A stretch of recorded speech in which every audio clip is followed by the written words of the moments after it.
يقولون ثلاثة رابعهم كلبهم ويقولون خمسة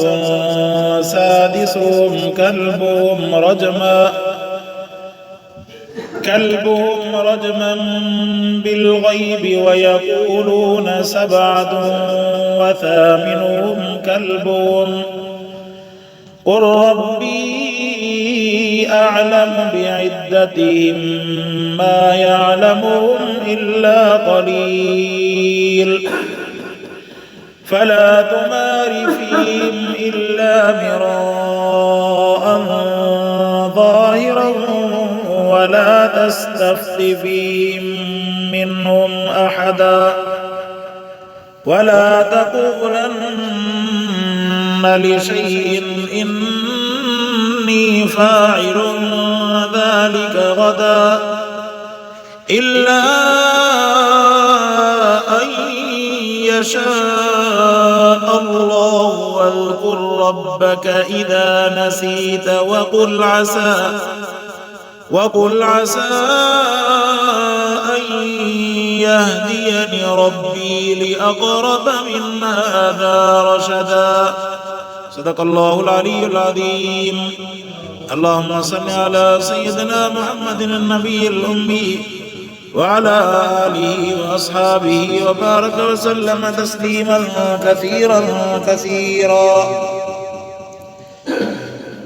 سورة الكهف کی آیت نمبر 22 کا تلاوت ہے. اللہ تبارک و تعالی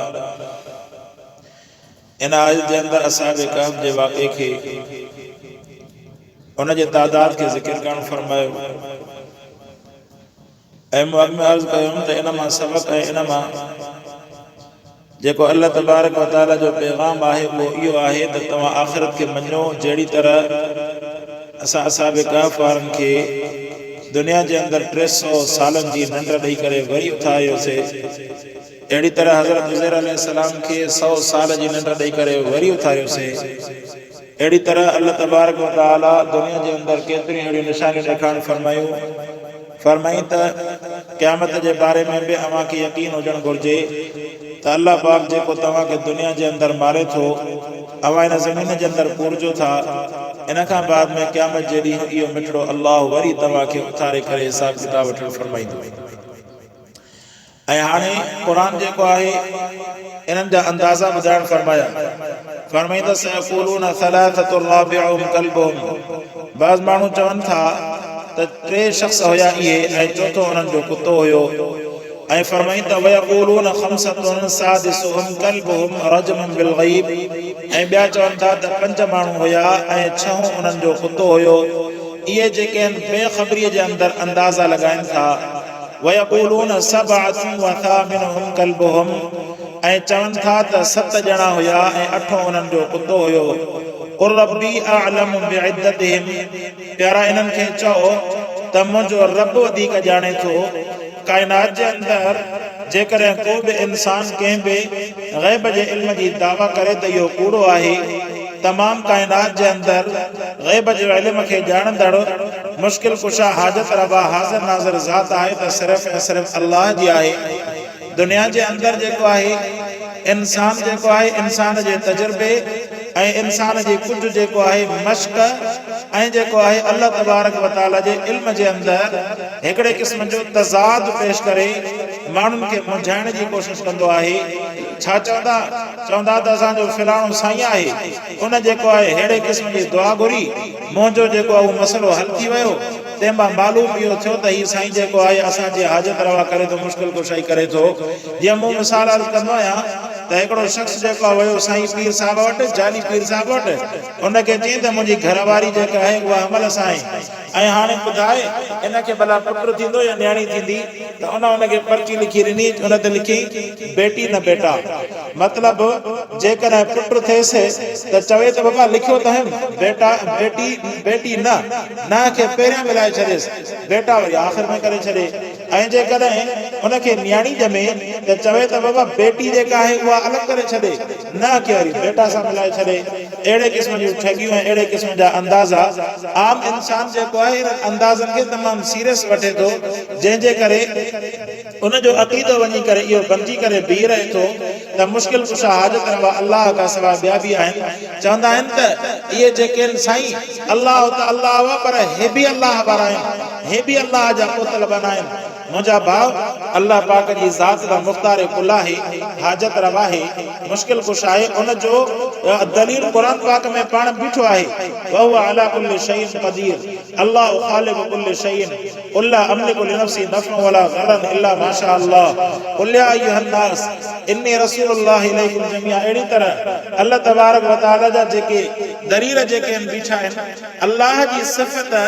अल्लाह जे गैर में साबित करण जे लाइ अवां खे कंहिं बि क़िस्म जो दलील कोन थो मिले सवाइ हिन ॻाल्हि जे हे बि प्यारा बाना आहिनि बाबा प्यारा बाननि जो मतिलबु इहो किथे आहे त उहो जेको आहे उनजी वञी करे सिफ़त ते वञी करे बीह रहे जेकॾहिं मिसाल ॾींदा आहिनि त जीअं त पुटु जेको आहे अबे जो पुटु जो आहे त उहो सभिनी इख़्तियारनि जो मालिक आहे सभिनी इख़्तियारनि जो भली मालिक आहे जेके इख़्तियार अबे सां ख़ासि आहिनि उन्हनि जो कॾहिं बि मालिक पुटु नथो थी सघे अहिड़े नमूने सां अल्लाह जा प्यारा बाना केतिरा बि प्यारा हुजनि पर जेके इख़्तियार मुख़्तार कुल हाजत रवा ऐं जेको आहे न्याणियुनि पुटनि जो ॾींदड़ औलाद ॾींदड़ राति ऐं ॾींहं खे तब्दील कंदड़ इन आसमान खे छत बणाए करे बीहारींदड़ रोज़ानो सिज ऐं चंड खे उभारींदड़ क़यामत खे क़ाइमु कंदड़ क़यामत जो हिसाब किताब वठंदड़